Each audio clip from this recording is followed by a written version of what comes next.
Hi everybody, and welcome to Traveling with Russell, and welcome to Moscow, and welcome to a new video. Now I've come to make a video of a new supermarket that I've not made a video on before, and it's right behind me. We're gonna go check it out. Now for anybody wondering where I am, I'm just in the east of Moscow. Now believe it or not, I'm only 6 kilometers from Red Square. I actually felt like coming here, I'm a lot further away from the center of Moscow, and very nice and green at the moment. Some older apartment buildings nearby. They're actually doing quite a bit of work on the immediate area because right behind the building is actually a train station, which is one of the new D2 train lines.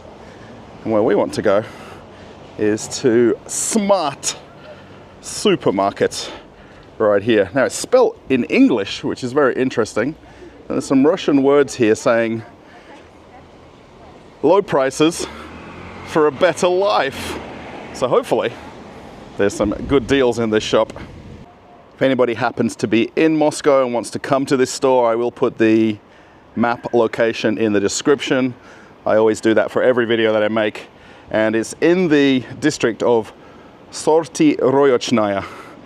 I've actually tried to remember that for about the last 10 minutes, and I got it wrong almost every time. Now the store is open every day, 8 a.m. till 9 p.m.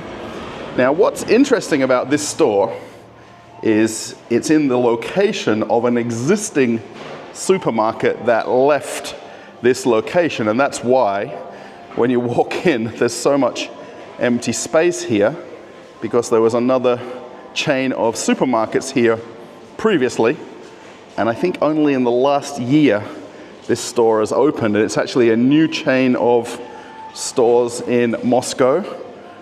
Now they do actually have their own shopping baskets, which is nice, and they've got lots of the very typical hand carts.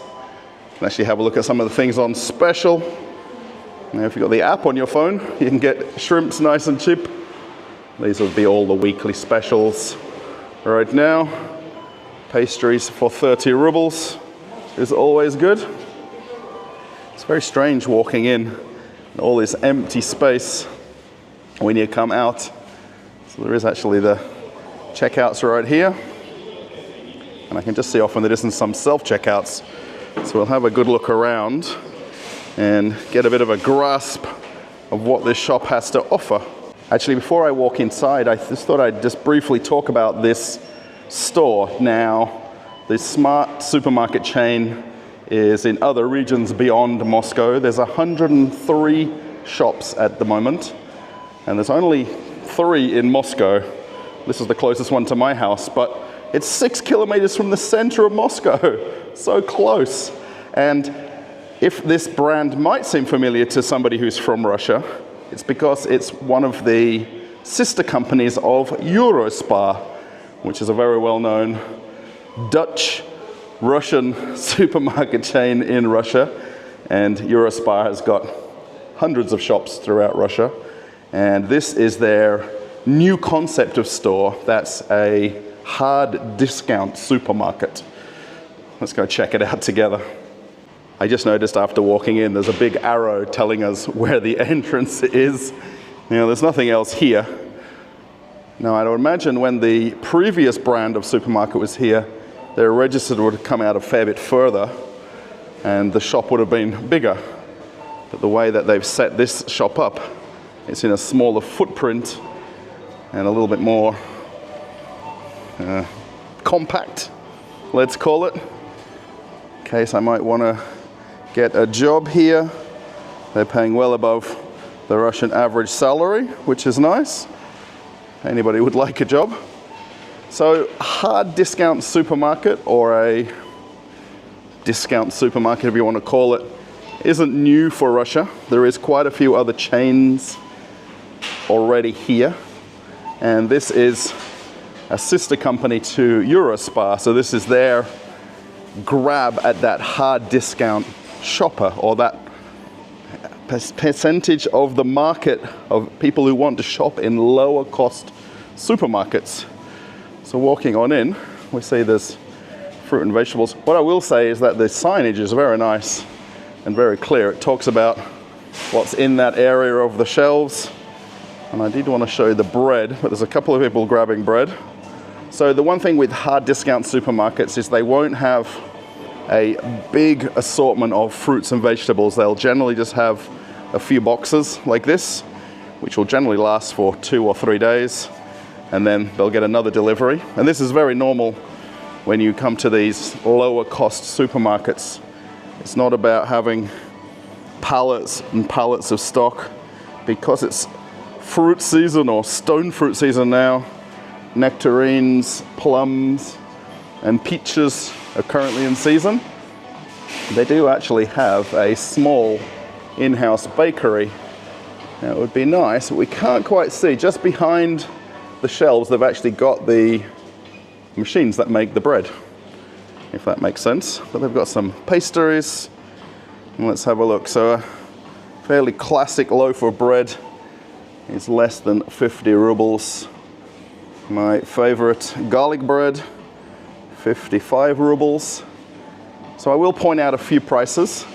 Now the easiest way to reference the US dollar is pretty much about 90 rubles to $1 right now. So anytime I'm telling you a price less than, let's say, 100 rubles, we know it's less than $1. If you want other types of bread, 50 rubles. Now pretty much there isn't any bread over at $1 a loaf, except the Harry's American bread, which is really not very popular here. It's very bleached white and definitely not what people walk in grabbing. Most people would get the classic loaf of bread down here, about 50 cents. Let's have a look at some of the fruits. So there's different types of peaches now, depending on which region they've come from. I'm fairly sure on the signage they've got the country of origin. However, we're getting peaches at home a lot at the moment. So a kilo for about $1.50. And then there's a few different, let's say, less typical vegetables.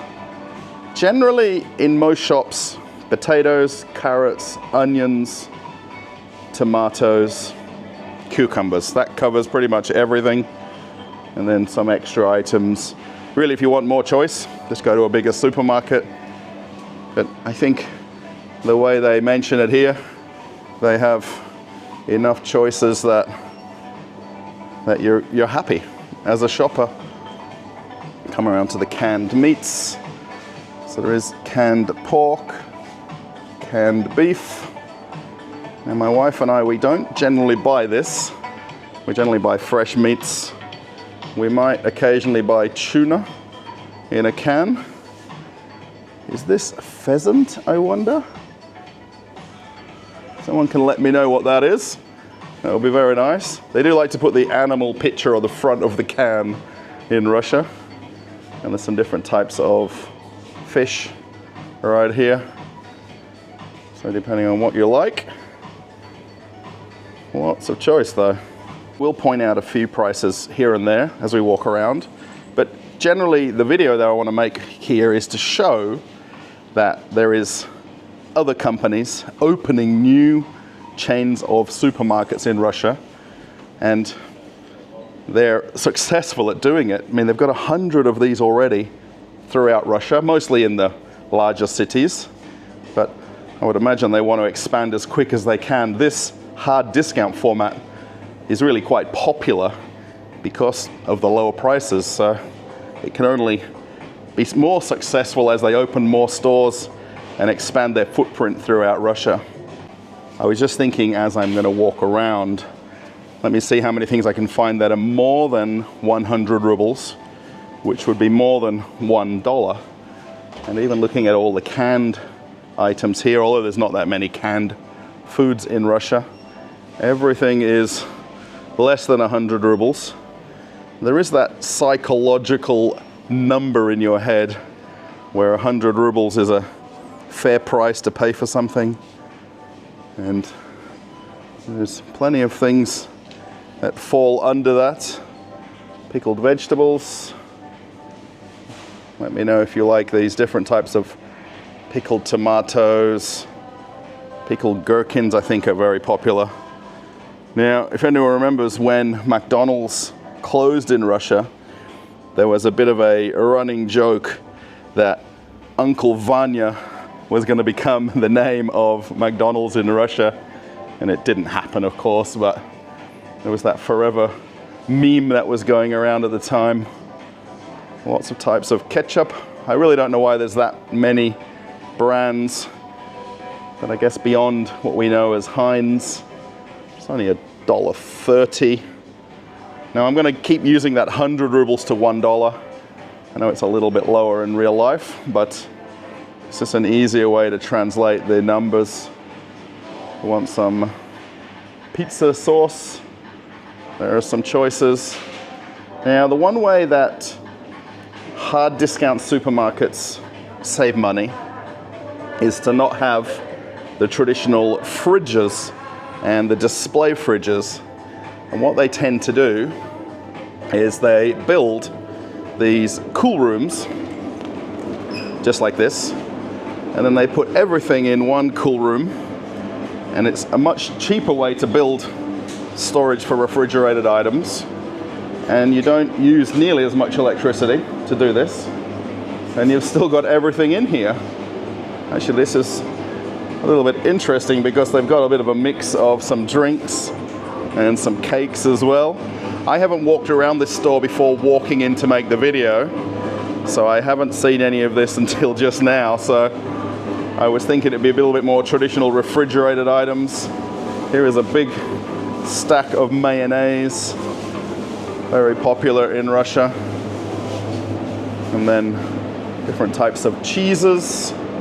So there is, of course, things that are more than $1, but there is quite a lot that is lower than that price. I think everybody knows the Parmalat brand, which said they weren't in Russia. And 2 years later, we can still find them here. Lots of choices of yogurts. So one thing I am noticing is a lot of the brands here are the same as other full-line supermarkets. And they're not using off-brand or unknown brand names or products. I think they do have a few in-house brands. And if you want a bottle of milk, now the one that we would normally buy, actually, this is kefir. The one that we would normally buy is the one that's got the cat on it. This is the big bottle here. So $1.20. But the kind of fairly classic bottle here, less than $1 for a liter of milk. Some salamis, sausages.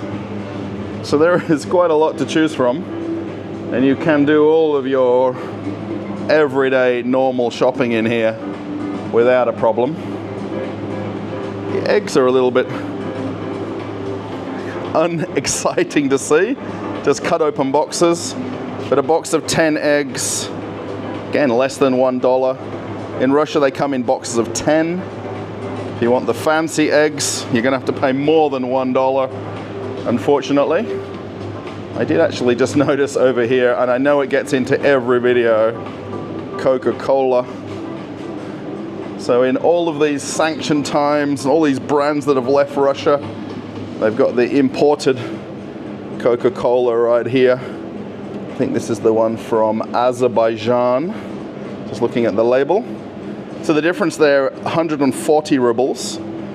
And this was the kind cola that came from the Coca-Cola factory, which is 100 rubles. So you can still get the imported one, but not much more. There is Mexican beer down there. I like how they do this concept with this single refrigerator. Now, not everybody will be a fan of this, so let me know if this is something that you don't like. Just as an example, my wife doesn't like going in the refrigerator section. She's always freezing cold when we go to supermarkets. So she'd actually sometimes avoid shops like this where they've got the walk-in cool rooms. But does it bother you is it really important? I mean, you're in there for a few minutes, you grab what you want, and you're back outside in the normal supermarket. What I will do is I'll do a bit of a walk around the outside of the store, and then we'll make sure we cover as many things as we can. See plenty of different coffees. Of course, the Nescafe brand is more than available. So a lot of the brands of coffee in Russia are not domestic products because it's one of the things that can't be made in Russia. So at least the beans would have to be imported to be repackaged, or they just import the whole thing and it's not domestically produced. Plenty of choices of tea. So the low cost or discount supermarket won't have the beautiful shelving. They'll have pallets like you see with the boxes, and then they'll have a mix of things that are nicely displayed, and then you'll see the pallets. Now, because this, of course, is an existing store, the company Smart that came in here literally just put their own shelves up and their own signage and kept everything existing. So that's where you'll see the tiles looking a little bit all over the place because of the way that the old shop was laid out. They would have just literally moved into this space and took over the lease. We need cooking oil. A few choices. Just looking at these are all Russian produced. So I'm just trying to see what their lowest price was. So less than 100 rubles again. Now this is actually, I think, their in-house brand right here. So if you want to buy the in-house one, 80 rubles. And if you want to buy the regular brand from the stores, 100 rubles. So not a lot of difference, but I think over the course of a basket of shopping, you're going to save some money. I think as long as the video doesn't run too long, I'll try to cover as many of the aisles as I can, and we can just get a bit of an idea of how the pricing is in these hard discount supermarkets. And I did just realize now that this is their in-house brand that tends to be on pretty much one of every type of food in the store. And this is actually sugar right here. So it's quite interesting. They've got a sign here that says that you're limited to 5 kilos per person if you want to buy sugar. Now, the reason that is because of summertime, people are doing a lot of pickling and a lot of making of jams, and especially where people have country houses. So the 1 kilo cube sugar is just over 100 rubles. And I like this $1, 100 rubles thing in my head because it's an easy reference. Salt is very cheap, 30 cents for a box of salt. And they don't look pretty, but they're exactly what they are and what they say they are. And then the classic bag of flour. There is a few different types.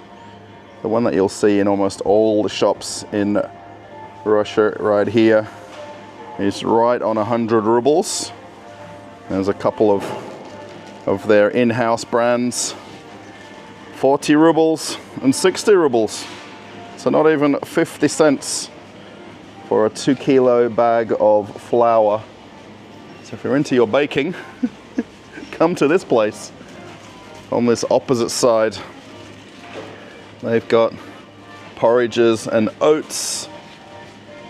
And again, it's a struggle to find anything over 100 rubles.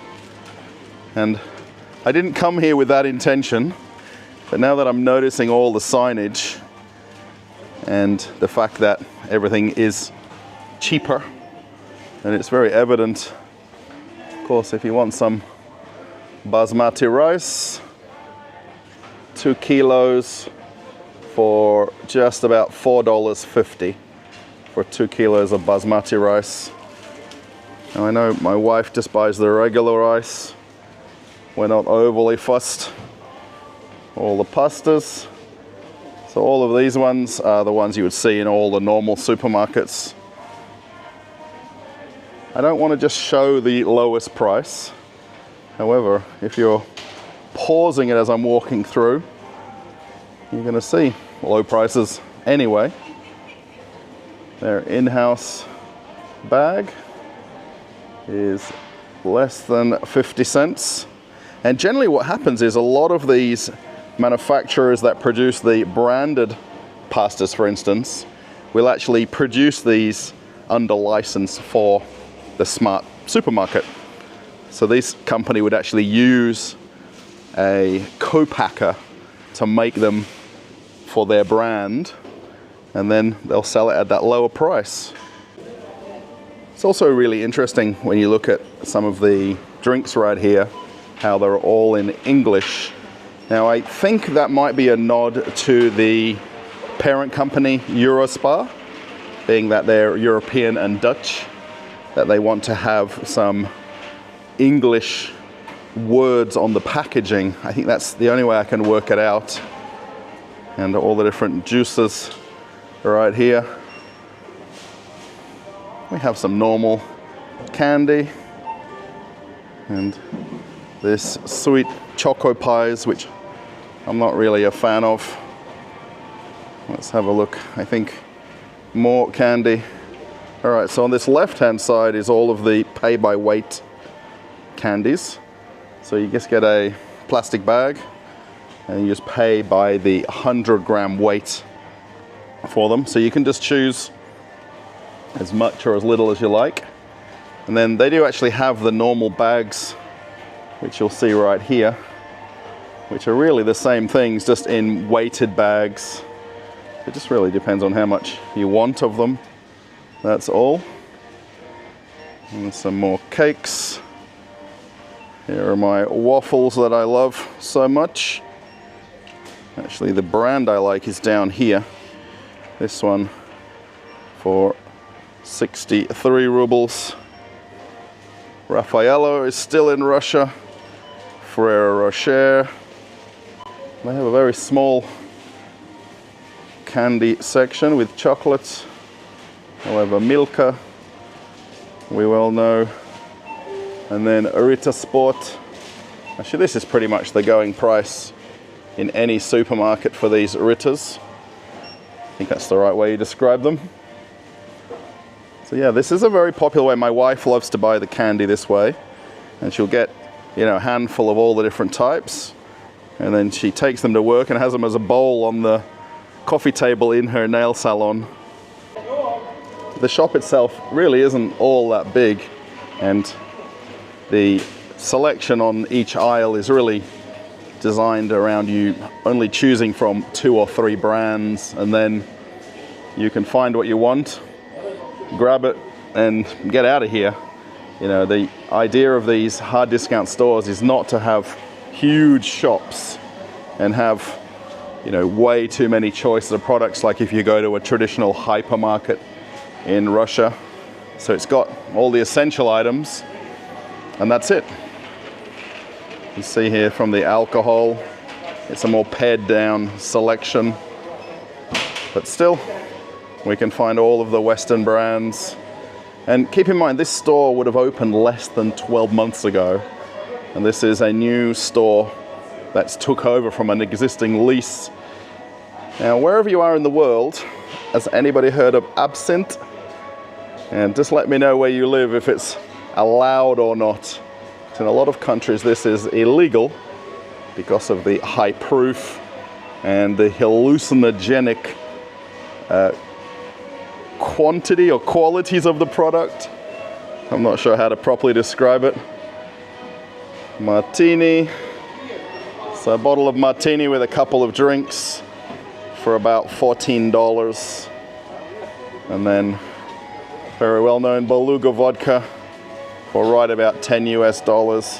There is a lot cheaper vodkas. You can get a lot of the basic bottles of vodka for about $4 or $5 in Russia. So you don't necessarily have to pay, you know, for expensive ones if you don't want. Now there is actually a frozen section here in the middle with some frozen foods and some frozen seafood. Nice big prawns right there. As we saw outside, if you have the app, you can get them for, I think it's $5 a kilo, or 500 rubles for a kilo, but they're frozen, not fresh, of course. But you can get them cheap if you need to. And all of the wines. Well, there isn't a big selection, but everything is here. And I'm pretty sure you could find something more than enjoyable. And again, very reasonable prices for a bottle of wine. There isn't that many that are even over $8 or $9 a bottle.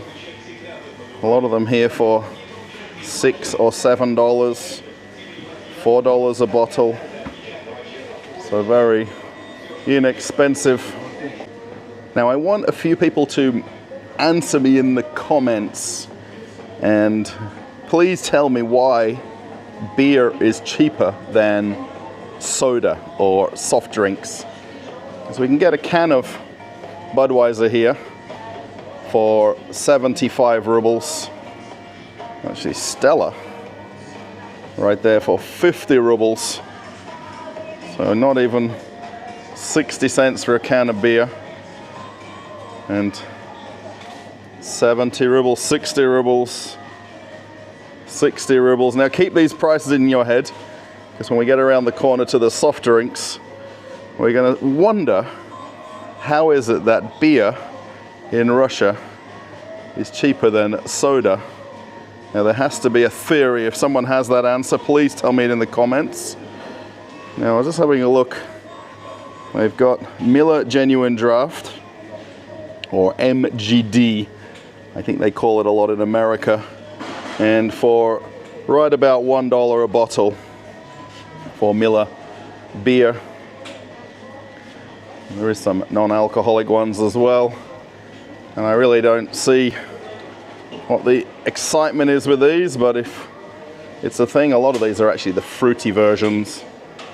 So they're just not something that I like, but you can get them. In case you're wondering if there is shoppers in the store.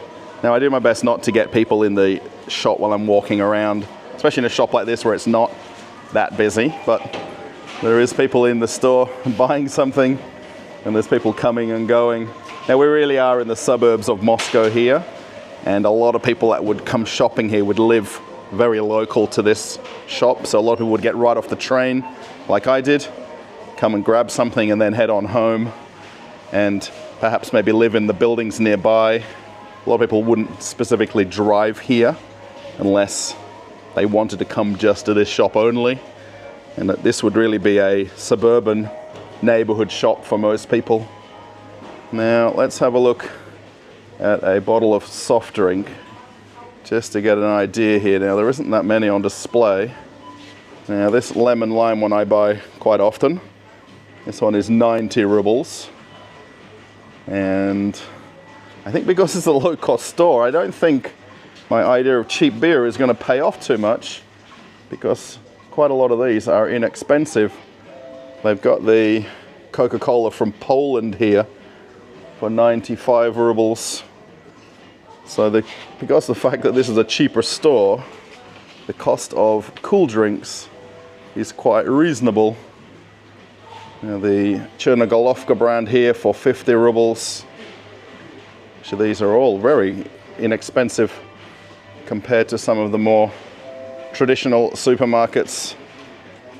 But the thing is, the beer, although we're not really going to prove it that much in this shop, is as cheap as soft drink. Now their in-house brand here for the big bottle of Tahun is 30 rubles.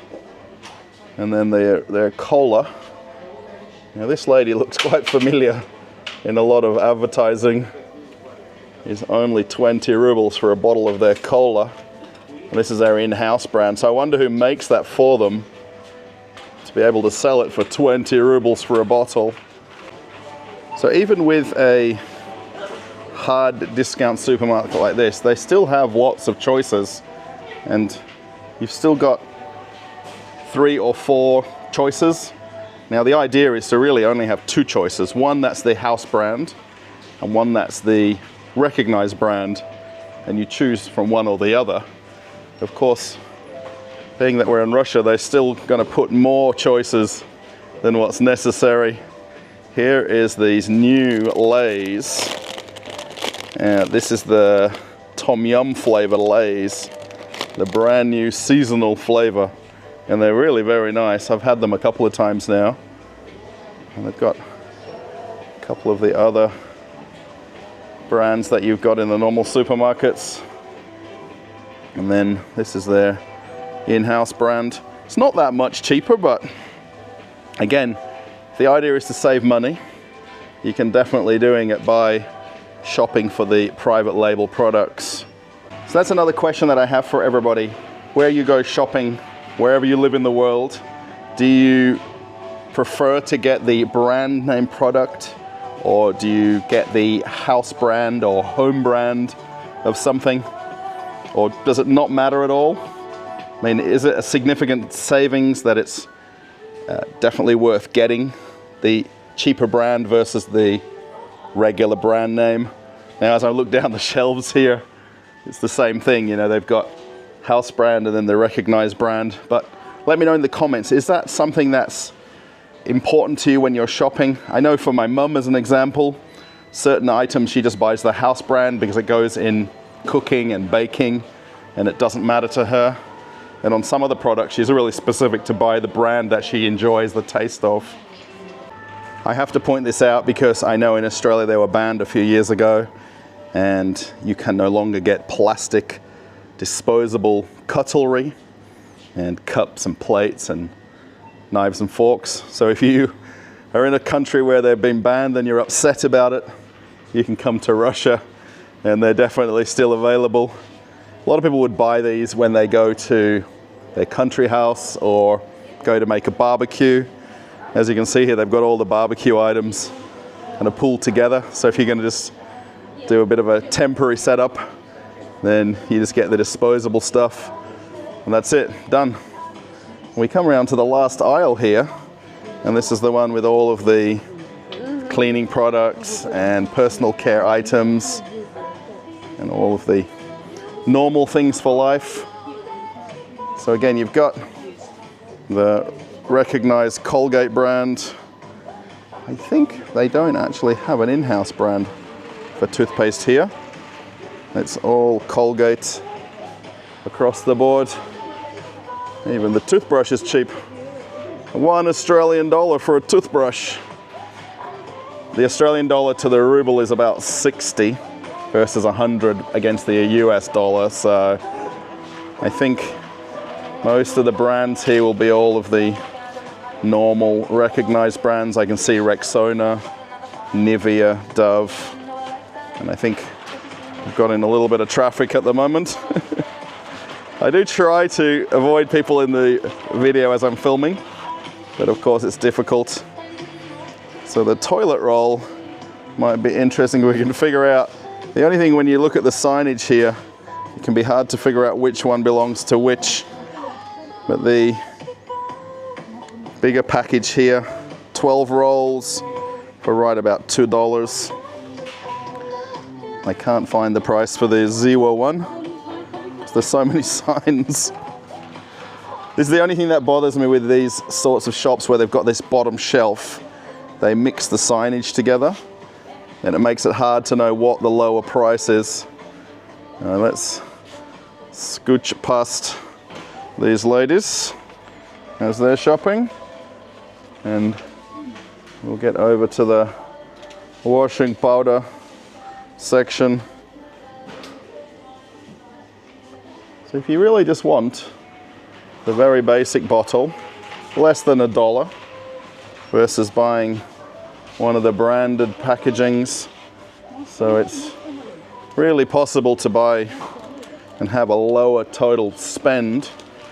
Now the cat food might be interesting here. So the Smart brand of cat food is 13 rubles for a packet. And I think this lady's cat must like it because she's coming specially shopping for it. And then the branded ones are either 19 rubles or 16 rubles. Now I know this is a lot of numbers that I'm throwing at people. However, it's really quite a difference. I mean, if your cat enjoys the house brand, I mean, why do you need to spend for the higher price one? They've got all of the other choices here. They've actually even got the Miratok one. This is actually a supermarket chain in Russia that provides meat to almost everybody in Russia. They even supply the meat for fast food chains. They've got their own supermarkets, and they're the largest meat producer in all of Russia at the same time. So yeah, there's lots of different choices of the cat food. This is interesting. There's, what, 5 shelves of cat food, and the dogs get this little tiny section at the end here, but there's still enough choices for them, so no worries. And I think this lady's found the brand that she wanted. For the sake of everybody who comments in the videos that there isn't people shopping, and these are all paid actors from Mosfilm. There is actually a line at the registers. It's always the way, isn't it, when you go shopping?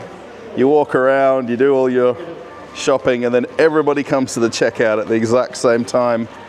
But because these are all actors, they don't mind to stand in line because they're getting paid to do it.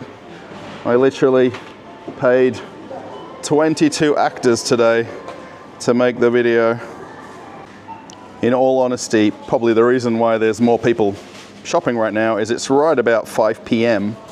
and a lot of people will be finishing work, and today is a working day in Moscow, so people aren't necessarily shopping in the middle of the day. And again, because this is really a suburban supermarket, you know, we've got a lot of choices to go to. I mean, where I live physically, I've got 7 supermarkets within a 10-minute walk of my house. So I don't have to cross Moscow to come shopping. I mean, this chain of stores, really, to increase its awareness, they need to open a lot more of them in more locations as quick as possible so that people become familiar with this brand. When there's only 2 or 3 of them in Moscow like this, you know, people on the opposite side of Moscow like me would never know about this chain of stores unless you're looking them up, or you're perhaps a shopper from Eurospar and they've crossed over the advertising to you to let you know about this brand. This is actually the long life milk here. So the Parmalat is 114 rubles, so a bit over $1. And then the in-house brand is 73 rubles. So again, you can save money on the products if you want to really compare brand for brand across the shop. So as I head on out of Smart Supermarket, I actually bought myself a drink. I didn't have any plan to do any shopping here because I've got 2 trains and a bus to catch to get home. Now, although we're very close to the center of Moscow, it's not so easy to get back to my house from here because I'm in the southwest of Moscow, and this is more on the eastern side of the city. So I got myself a drink for after I finished filming. Now, just talking about this store, now it does have a lot of similarities to some other chains here in Russia. Now, the biggest one that I can think of is Chyzhyk, which I've actually done a video in before. And of course, you can check that video out. And the other competing store that I went to very recently is Cheshnok, which translates to garlic in English. And there's definitely a lot of similarities with Cheshnok and Smart. Now, what's interesting with this store, though, is there's a little bit more English wording on a lot of the products, and even the store name being in English. Now, I'm not sure where the word smart came from. Now, I know what it means as a literal translation, but in terms of Russian words, I don't see where that reference comes from. But this hard discount concept is becoming a thing in Russia, like it is in other places in the world. I mean, there's low-cost stores in America, in England, even in Australia. I would compare it quite closely with Aldi or Lidl. Now, I've talked about these two brands before in other videos, but there's definitely a similarity. Now, they don't have the variety items in this sort of store. This is really purely a supermarket assortment, so you can walk in, buy one of anything from all the different food categories, and you're good. You've got your shopping done. You've got that choice of that low-cost in-house brand or the perhaps regular Russian brand. And when you go to stores like Chesnok, they actually have a lot more imported items, and particularly a lot from Belarus. If you actually want to see that video, I'm going to put it as a card right now, or coming up at the end of the video in a minute, so we'll be able to watch that right after this one. So yeah, if you like the video, give it a thumbs up. That's the easiest way you can support the channel. Post a comment. I've put a lot of questions to you in this video, and I've shown a lot of prices, so it might be interesting just to compare what a shop where you live costs for a certain item. Most of the things I pointed out were the more staple food items, which is what people really shop for here in Russia, to go home and cook food. You know, there isn't that takeaway culture here, that fast food culture. It's really about people coming to buy food and cook at home, like my wife does. She doesn't like going to get takeaway food. She prefers to make something in the kitchen and actually enjoy it. So yeah, post a comment, let me know what you think of even some of the prices, or even just this format of hard discount supermarket. Is it something that you like, or are you more of a traditional full-size supermarket? You want that beautiful look to the store, or does it not bother you? I mean, this store here was an existing brand before it closed down, and then this smart brand took over the lease of this building. So they've literally done very little in terms of changing the layout of the store, apart from putting their own shelves in.